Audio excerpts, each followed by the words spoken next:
Assalamualaikum warahmatullahi wabarakatuh. Perkenalkan, nama saya Lukmanul Hakim dari Fakultas Hukum Semester 3 Universitas Muhammadiyah Surabaya. Di sini saya akan menjelaskan tugas paper mata kuliah Sosiolegal, dosen pengajar Satria Unggul Wicaksana SH, MH, pembuangan limbah tambak udang. Pertama-tama puji syukur kami panjatkan kehadirat Tuhan Yang Maha Esa, karena atas anugerahnya penulisan paper ini dapat terselesaikan dengan baik. Yang pertama, pembahasan. 2 bulan yang lalu, tepatnya bulan Oktober, di Kabupaten Sumeneb, Madura, Jawa Timur, ramai-ramai masyarakat setempat membongkar pagar tambak udang di Dusun Muraas, Desa Badur, Kecamatan Batu Putih, Sumeneb.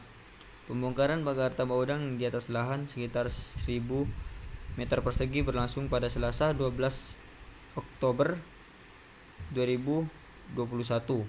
Informasi yang didapat dari warga setempat bahwa tanah itu milik pribadi dan belum dijual kepada perusahaan yang membangun tambak udang di lokasi itu, maka haknya yang memiliki tanah itu akan membongkar pagar yang telah dibangun oleh perusahaan. Dan untuk tambak udang yang berada di wilayah Kabupaten Sumeneb, kebanyakan belum mempunyai izin dari Dinas Lingkungan Hidup Kabupaten Sumeneb untuk pembuangan limbah cair ke laut.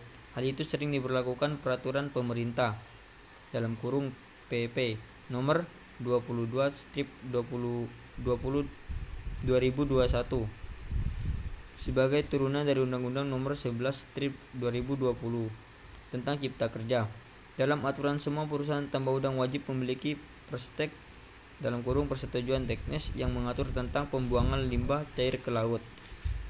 PLT Dinas Lingkungan Hidup Sumeneb Ernawan Utomo mengatakan perusahaan tambak udang wajib memiliki izin pembuangan limbah cair ke laut, dan apabila perstek itu belum diurus, maka SSLO atau surat kelayakan operasional tidak bisa keluar. Pembuangan limbah tambak udang. Dampak pembuangan limbah tambak udang ke laut akan mengakibatkan pesisir pantai tercemar karena cairan yang berbau busuk, amis, dan kalau disentuh sama tangan akan berakibat gatal-gatal di seluruh tubuh. Sehingga sangat disayangkan pemerintah daerah Sumeneb maupun OPD yang terkait cuma berpangku tangan melihat kondisi nasib nelayan atau masyarakat yang dekat dengan pesisir pantai. Dengan berkembangnya tambak udang yang terkendali, persoalan yang muncul adalah akumulasi limbah yang mengakibatkan pencemaran, dan masih banyak pemilik tambak udang yang melakukan pengolahan limbah tambak udang.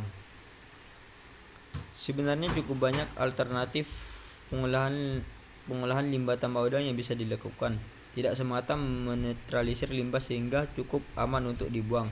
Limbah tersebut juga bisa diolah agar bisa menghasilkan uang. Berbagai penelitian telah dilakukan untuk kemungkinan pemanfaatan limbah tambak udang tersebut. Salah satu skenario yang bisa dijalankan adalah pengolah tambak bekerja sama dengan masyarakat sekitar dan mengedukasi mereka tentang pengolahan sisa pakan dan sisa pupuk terfermentasi yang dapat digunakan sebagai campuran media budidaya cacing tanah (Lumbricius rubellus). Cacing tanah dapat dijadikan pakan alternatif untuk ternak hingga bahan baku industri. Konon harga cacing tanah per kilogramnya bisa mencapai 50 hingga 100 ribu rupiah. Pemahaman budidaya dan potensi ekspor yang besar. Fenomena berkembangnya industri tambak udang budidaya tentu tidak terjadi tanpa sebab. Tidak dapat dipungkiri bahwa nilai ekonomi sebab utama.